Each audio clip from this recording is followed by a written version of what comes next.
Good evening, everyone. I am Meghlata, and I am today again adding to the point that is the topic verbal communication and non-verbal communication, which we all lack. So let us, most of us lack in this. Even I lack in communication skills. So one way I am just making myself memorizing myself and trying to promote among you also. So before we go into the topic, I want you people to like my channel, subscribe it, and then press the bell button for future notification. Now let me come to the topic. When we take up verbal communication and non-verbal communication are two important aspects of our life. And this verbal communication is further divided into spoken communication, written communication, dyadic communication. So when we take up spoken communication, it should be crisp, to the point, then it should be precise, polite, and complete. It should be complete.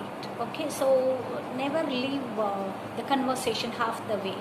So it should be complete, and it should not be long, so that the listener gets bored of it.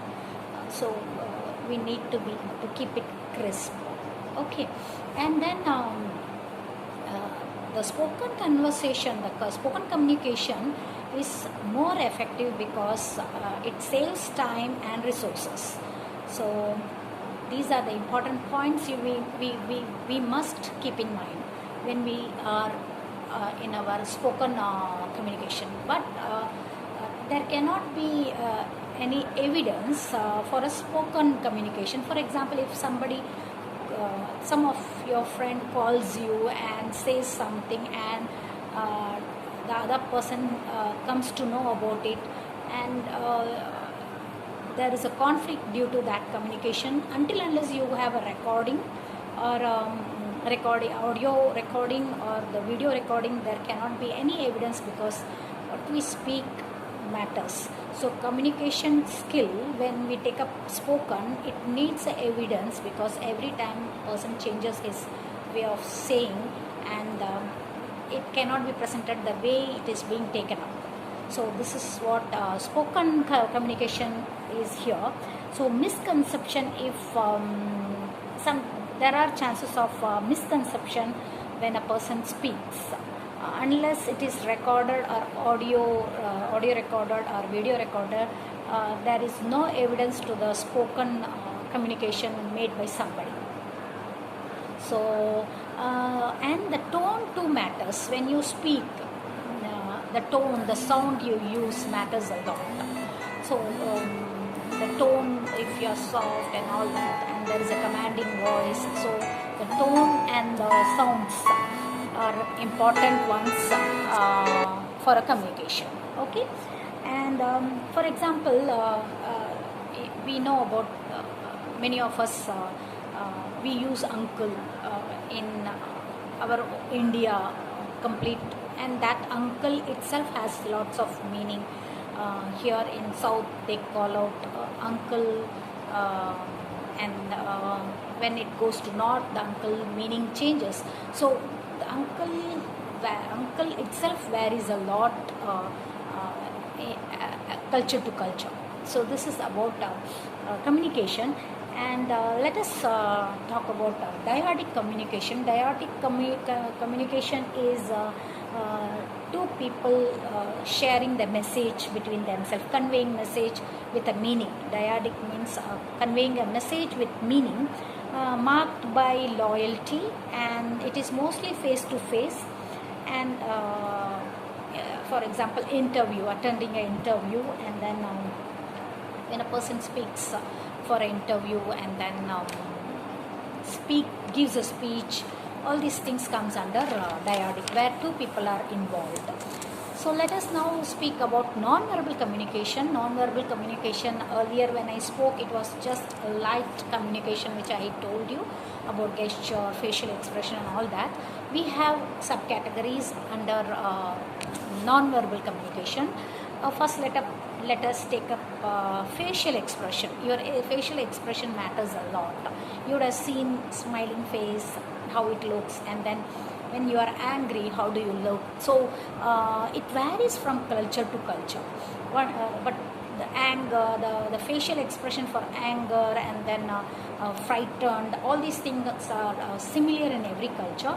But there are so many expressions which is a non-verbal communication through which we understand that what mood the person is. Next is gesture. Gesture is shaking hands and then pointing fingers on somebody. So these are all gestures. Okay, and then we have paralinguistic, which is what I explained earlier. It's about voice, the pitch, the tone, the loud. If you are louder, all these things are paralinguistic verbal communications. Okay, non-verbal communication. The more confident you are, the better confidence matters a lot. So how confident you are when you are you commanding to someone, or when your voice is very soft, the pitch which you use, all this matters, and this is one of the important non-verbal communication. And now next to that is body language. As I said, how you sit, how you sit confidently, how you are the way you react. Your body language matters a lot. That's what I gave you example when in a class, if you are not sitting comfortable, your posture is not right, so ultimately your teacher gets attracted towards you and you are being questioned there.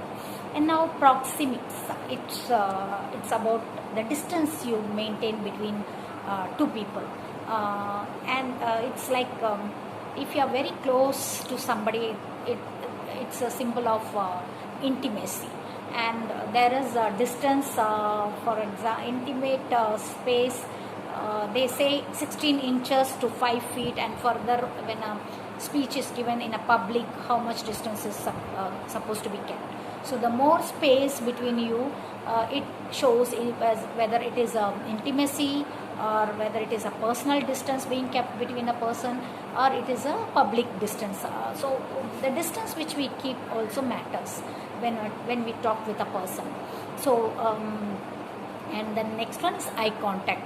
The way you move your eye, and the way you look at a person who stands in front of you. If you keep glaring at a person, it's an intimacy. It's like it gives a wrong impression. So that is the reason most of the teachers are being warned that not to glare at a child and for a longer duration. So blinking blinking rate, if it is higher also, is one of the body language. And several emotions are being studied through our eye contact. Okay, and then seventh point is touch. The touch. So the way you touch a person, your motherly touch is important touch to convey so many things to the children. It is said that if a mother doesn't have a affectionate touch on a child, the child's behavior gets hampered. So you may ask, even the adolescent child needs the touch, and know that how much he's loved, how much love that parent has for the child. So if the lack of mother's touch, the child behavior gets hampered. This is what a recent study shows. So love, affection and sympathy is shown through the touch. So it matters as per mother's touch and then father's touch, and this touch, every touch gives a non-verbal communication there. So we come to know as per the relationship maintained with us. So this is one aspect. And then appearance is one more important aspect in our communication. If a person is well dressed, he is being taken up right. So dressing is an important aspect, and which I lack a lot. Now I have started doing it. So your hairstyle, the color, coach and all these things come under this non-verbal communication. So you would have seen people going for interview well dressed, and so that they get selected for it. So this is one important aspect. The way we react, it matters. The way we get dressed up, the opposite person gets reacted. Like I mostly try it out when I go for aerobics. When I go very simple, there is a different reaction, and when I'm well dressed, there is a different reaction. So dressing matters a lot. And there's a quote also: eat to please yourself and dress to please others.